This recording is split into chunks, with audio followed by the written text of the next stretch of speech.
提到底特律这个城市，大家的第一印象是什么？作为曾经美国的第4大城市，它的现状到底如何？是什么让你听说过它？是汽车城、说唱传奇阿姆和他的8英里，或者是破产之城，又或者是它非常令人担忧的治安？这一次为期3天的底特律及其周边之旅，我将为你展开它神秘的面纱。我会以第一视角带领大家感受最真实的底特律。通过这期 vlog， 希望给即将或者有兴趣前往底特律的朋友们我最真实的体验和攻略。建议点赞收藏。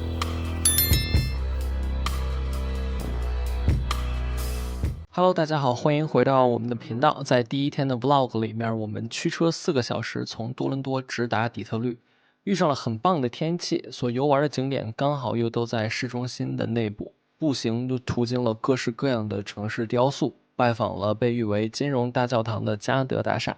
沿着蔚蓝的底特律河来到了 GM 通用汽车的总部大厦。这里不仅有室内温室的棕榈树，还有车展，并且很方便的还可以搭乘2024年免费的小火车环行整个市中心。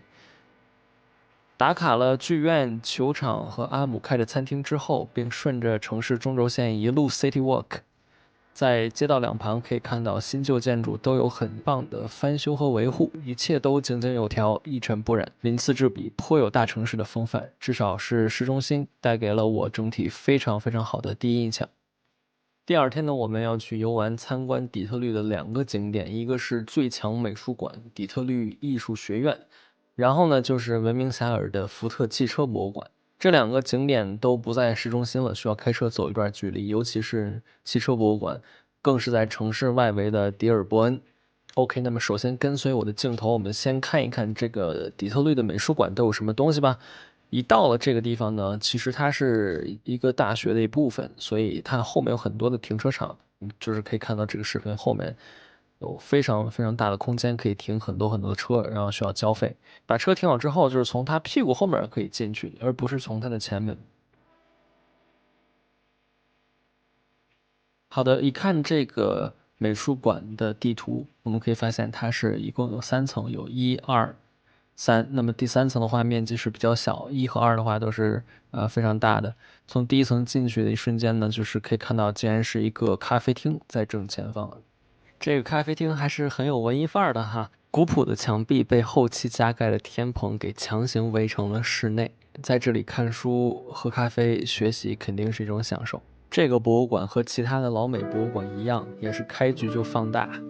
咖啡馆的右边就是上古展区，随着年代的推移，从各种陶制物品到各式青铜器，从古巴比伦王朝到亚述帝国，再到波斯帝国，再慢慢的推移到公元前5世纪左右的古希腊马赛克艺术，还可以看到各个时代的古代钱币。最让我震惊的是这个公元前6000年，也就是距今8000年前的首座陶罐，上面有这个精致的纹路。这个玩意儿真的是8000多年前的东西吗？我细想了一下，我好像就没怎么见过8000年前的人造物。金字塔也不过4000年吧，也就是说我们和这个陶罐之间相差了4个秦始皇，所以理论上它是属于新石器时代的产物喽。OK， 接下来呢就是几乎所有欧美博物馆都喜闻乐见的那种古埃及展区，一样的配方，有各种塑像、壁画、浮雕、手工艺品，还有木乃伊的棺椁。像这4个小罐子呢，就是放逝者的器官用的。然后这个划小船的小摆件，距今也有小4000年的历史，非常的古老。顺便提一句，博物馆内部都提供英文的音频导览，可以带一个耳机那种的，就是会给你讲各种各样的展品。可惜当时我们没有用，没有试。从这些古埃及东西出来之后，左边的话是咱们的亚洲文化展区，中国区是一条细长的走廊。然而日韩的区域呢，就特别特别的小，就跟客厅一样大，东西也特别少。中国的展区主要是各式各样的字画，然后有各种明朝之前的古画，比如说左上角像这幅画，这个太上皇帝之宝的这个大章，一看就是乾隆给盖的，整成他的私人收藏了。再比如说这个建筑画的画工也是非常精湛，细节非常丰富。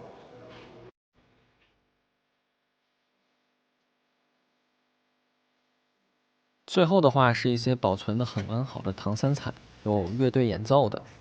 还有异域面孔的少数民族。这里还有一棵东汉的青铜摇钱树，加上底座有1米多高，铸造工艺精美绝伦。东汉的时候，其实很多达官贵人在下葬的时候都会陪一个摇钱树。国内挖出来了很多棵，但是大部分都破损了。美国和加拿大各大博物馆都有收藏一些，这个是其中保存非常完好的一个了。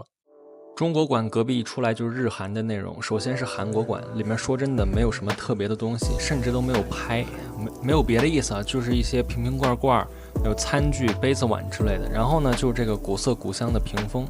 毕竟还是受中华文化的影响很大，上面画的是梅兰竹菊、各种小鸟之类的东西，也是写满了汉字在上面。然后呢，日本馆是一些传统的服饰啊，日本的盔甲、武器之类的，2幅大画有点气势，猛虎下山，神龙摆尾，总感觉不如中国画大气。然后呢，是这种仿宋的风水书法画。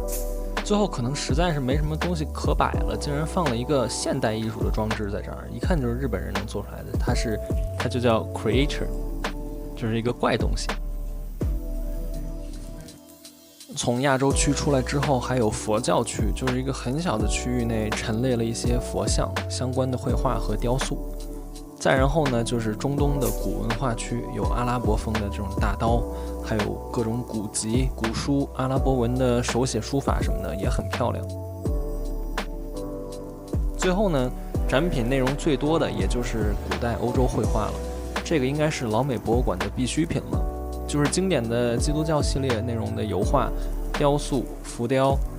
彩色玻璃窗什么的等等各种拍不完的艺术品，就不一一细说了，因为各地的美国、加拿大的博物馆应该都有此类展品。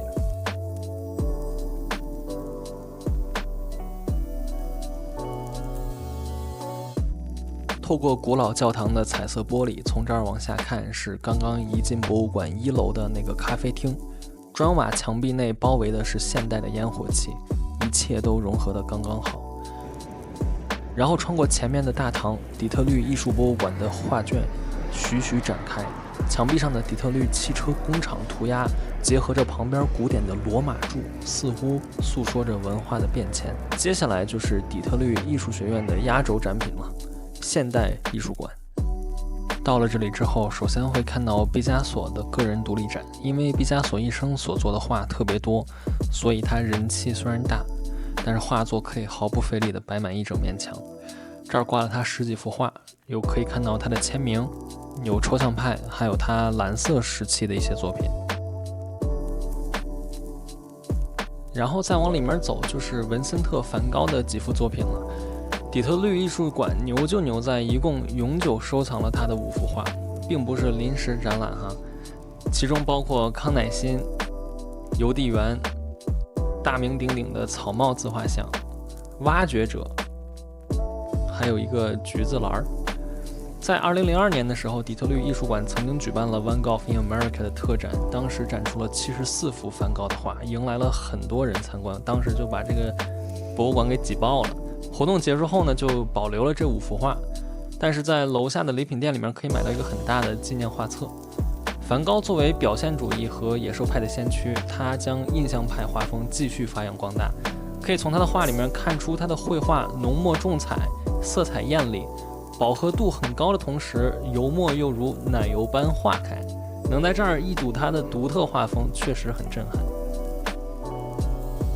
除了梵高、毕加索，博物馆里还展出了一幅印象派创始人克劳德·莫奈的圆形花坛。他的睡莲和日出印象举世闻名，但是在这儿只能通过这一幅画了解他对光影和色彩的处理技法。最后一个让我特别激动的是看到了乔治·秀拉的点彩画。提到他的名字你可能会比较陌生，但是你一定见过他的同风格作品《大丸岛的星期天下午》。我记得这是我小学时候美术书上的封面，可以说是点彩画和新印象主义的世界名画。以后有机会一定要去芝加哥看一眼。最后到了3楼，就是一开始所说的荷兰黄金时代，在这儿找到了好多夜景画。我比如说很喜欢这幅夜黑风高的感觉，然后还有这幅画的光影和云彩都画得特别好，像那个游戏《刺客信条：奥德赛》里的场景。其实博物馆里隐藏着一幅荷兰黄金时代大画家伦勃朗的画《The Visitation》，但是我当时没有找到，后来在官网上我才发现，哦，原来这儿有一幅画。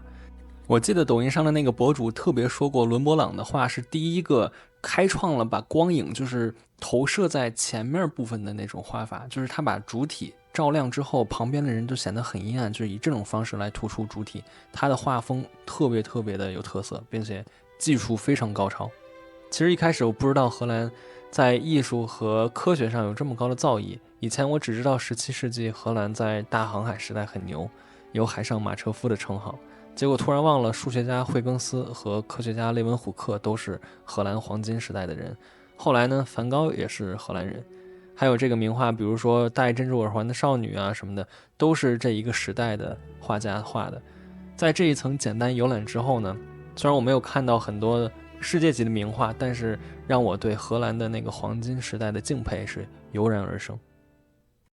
OK， 看完艺术馆之后，我们即将启程前往下一个目的地，那就是福特汽车博物馆了。从这里开过去不到20分钟。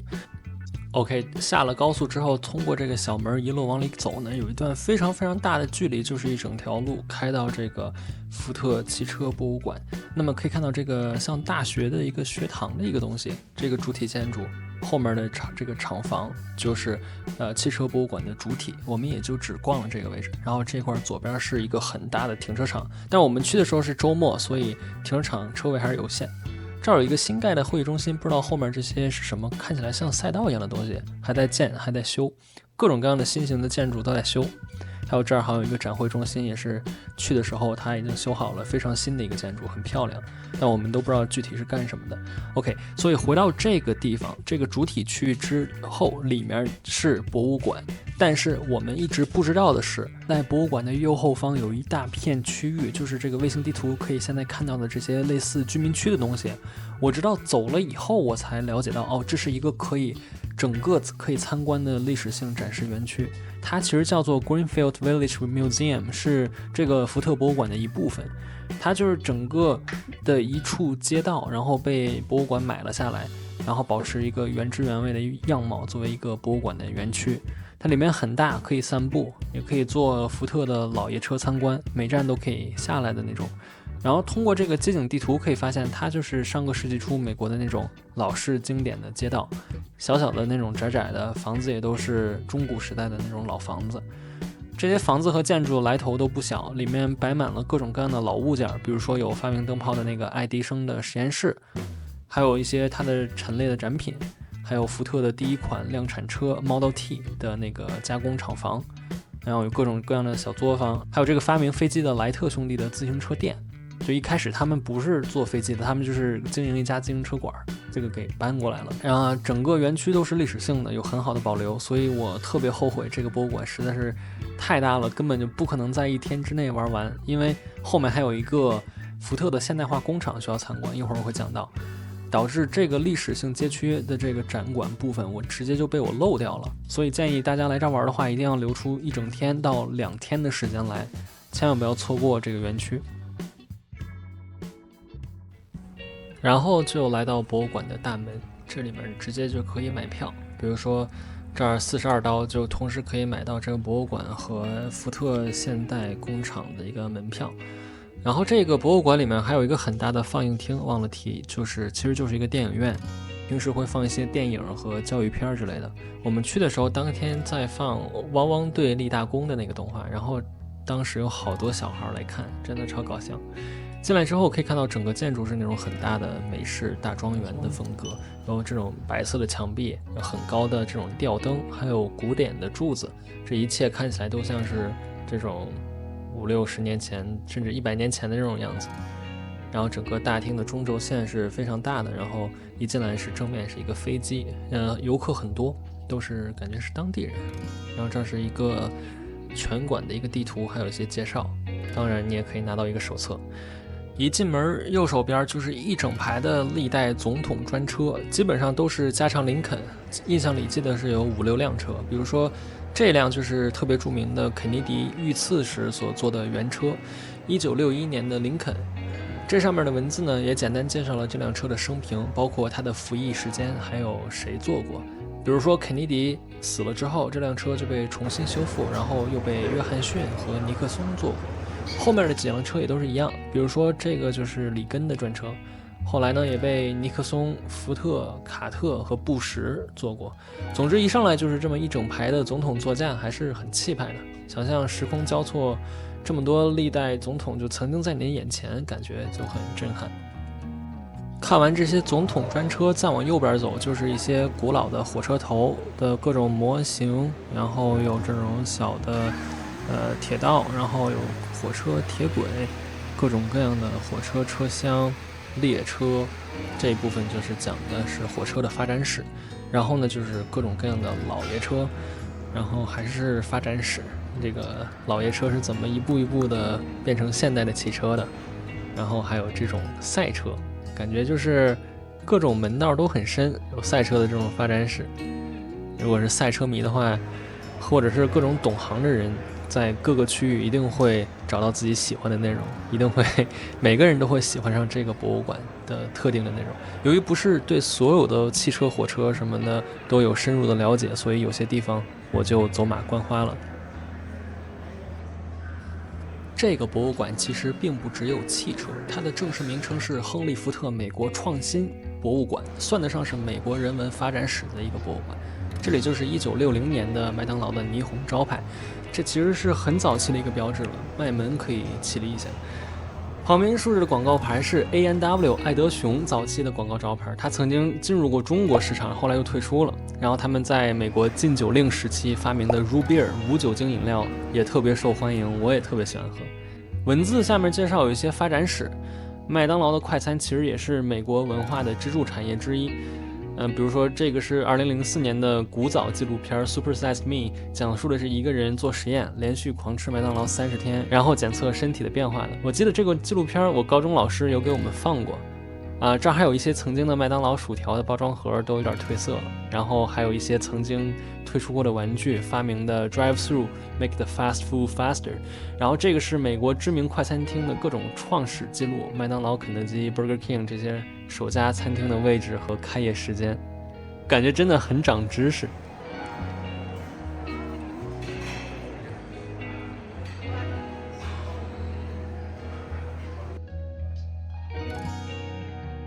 从这边看完之后，我们就进入到了飞机展区。首先还是发展史一样的顺序，从旧到新。这里特别神奇的是，他们1:1仿造了曾经的老式飞机和现代飞机的内部，包括模拟出来了飞行时的噪音、窗外的风景、灯光、电器和这种老式飞机的编织座椅。这种老飞机的噪音就特别大，巨吵无比。大家做好准备。到了现代飞机这边，就1秒钟，真的1秒回到航班上，地板这种质感都是那种空心的，然后踩着是咚咚的那种感觉，伴随着飞机引擎的噪音和甚至有酥麻的震动感，都能从脚底传来。这个震动真的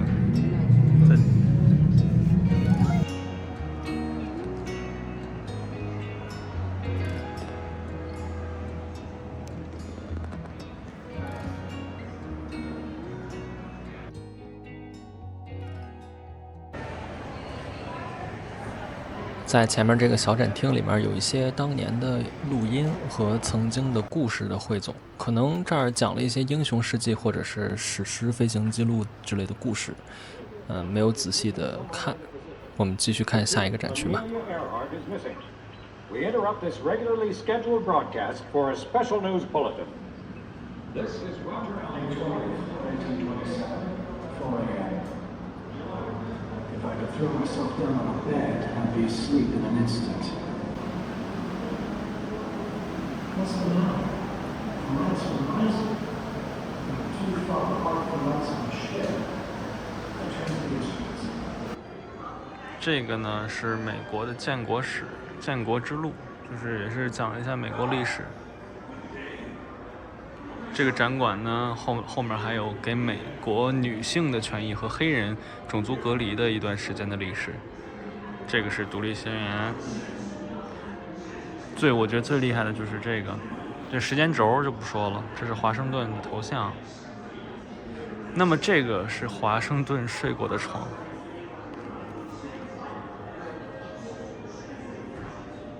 在这里写着 Folding Camp Bed。1775年到1780年这5年之间是被乔治·华盛顿睡过的床。初代木火影，初代火影睡过的床。看着有点脏，还有点血迹之类的东西。哇哦！那这个椅子是谁用过的？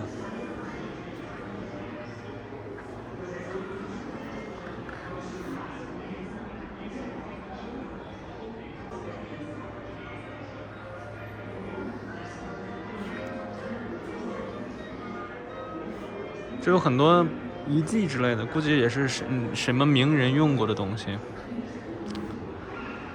谁画的画，谁用过的杯子，是吧？不太清楚。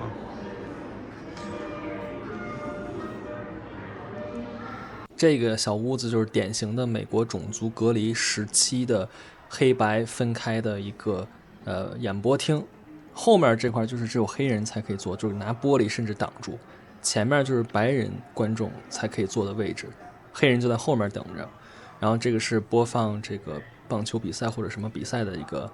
一个小屋子。在当时所有的这个饮水机就是 fountain machine 都是黑白分开，白人有白人的，黑人得用黑人的。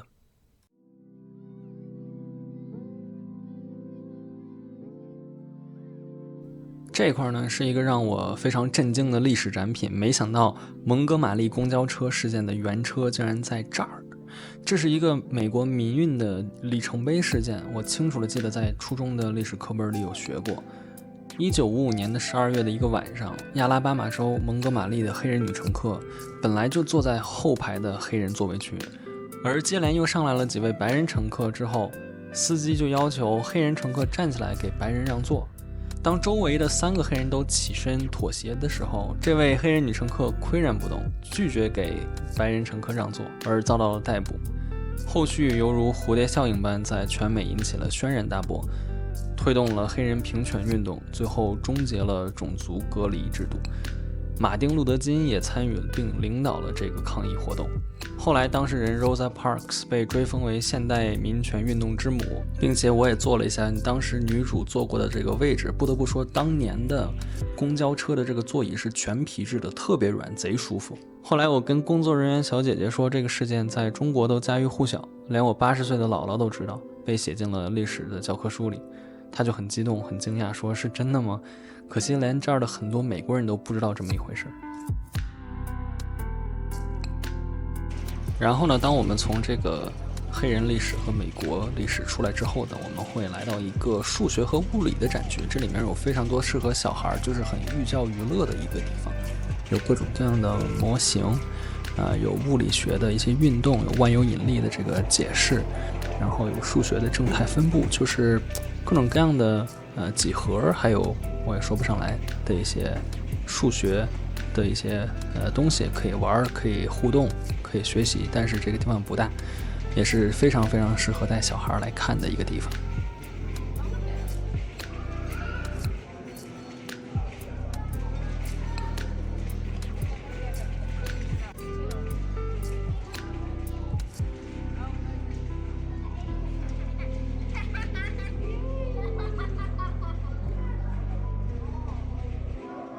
最后这里是我最喜欢的一个展区，就是时间长廊。这里就像一个时空隧道一样，展示了一个普通美国家庭从1900年一直到现在的所有生活方式，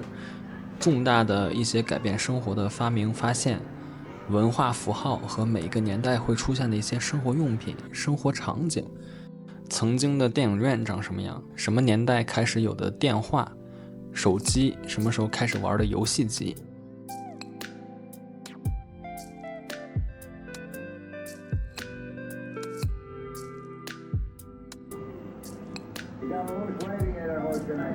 First of all, I don't think it's right for our citizens to make no heads. 我们可以在这个时间长廊里进行穿越，他们1比1的用真材实料还原了以前的一切。这是个绿幕。来，我们开始做一段 MV 吧。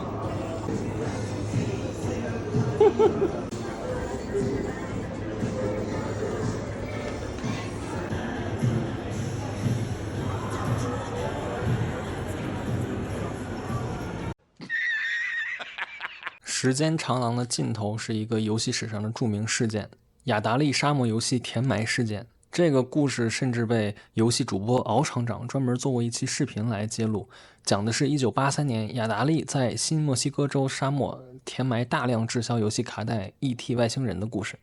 巨高的投资和糟糕的游戏表现造成了雅达利的惨败。这次事件被曝光之后，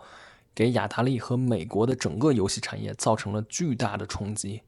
70、80年代的游戏厂商雅达利就好比是苹果来临之前的诺基亚，风头正盛，不可一世。可是时代的车轮没有轻易放过任何人，决策上的一招不慎，很可能落得满盘皆输的后果。这个博物馆里竟然收藏了当时现场挖出来的游戏卡带，他们在风沙中见证了一个游戏帝国的谢幕。那么最后收尾的环节呢，在这个博物馆里还有很多的东西没有讲到，但是根本就讲不完。这里呢，这个部分就是一些非常大的一些机构、机械和一些就施工的，还有一些从蒸汽机开始发展的一些历史，就是从这些地方能看到早期工业革命的一些影子和一些产品。比如说这块有18几年，是19世纪初的一些蒸汽机。这个是1760年，是现存最早的一个蒸汽的挖水的这个水泵。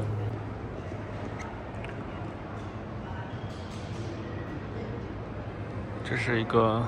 快300年前的一个东西，就基本上就是一个古代的一个东西。那么这儿还有一个爱迪生的一个小展柜，好像有一些他用过的东西，然后他做实验，他实验室里面的一些东西，还有一些可能他说过的话，他的一些事迹。当然了，后面我刚刚说过，有一个这个复古园区里面有一个专门的爱迪生的实验室，但是在这里的话，注意左上角有一个特别小的一个小试管，据说这个是爱迪生的孙子还是谁他儿子在爱迪生死之前咽气的时候吐出来的最后一口气，就是一个仙气，然后被他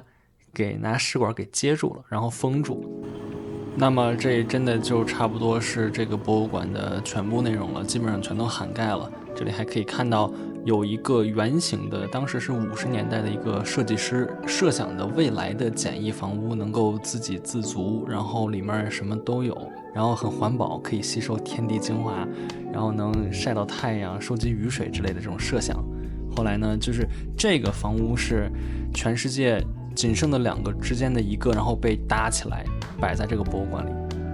最后的话还是可以推荐看一下博物馆里面的这个 gift shop 礼品店，非常的值得一逛，买一些冰箱贴和他们的这个介绍书什么的都非常的值得一买。并且真的看完这个博物馆让我特别开心，感觉真的学到、看到、感受到了很多有价值的东西，这些是多少钱都带不来的一个体验。我来之前完全就以为是一个单纯展示汽车的博物馆而已，但是我大错特错了，并且它能给大人和小孩都带来特别多的知识和心得。这里面收藏的故事和典故说也说不完，包含的这个内容涉及到方方面面的领域，真的是所有人都能发现自己喜欢的部分，看到曾经在课本里、电视里听说过的东西，然后之后在这儿见到实物了，那一瞬间的知识和记忆结合的感觉特别有价值。所以这个博物馆一定要来，我可以给打满分。那么这就是底特律3日游的第2天的全部内容了，感谢所有人的观看，你们的关注是我创作视频的最大动力。跟随我，请继续观看下一期我们在底特律的第3天的 vlog， 将要拜访世界级名校密歇根大学，漫步在校园里回味昔日的大学时光，再回到福特现代工厂车间观光，以及底特律郊区的亨利·福特的庄园，也就是福特汽车创始人的故居。最后呢，再偷瞄一下底特律最美教堂的内部华美景色，就结束3天的旅行了。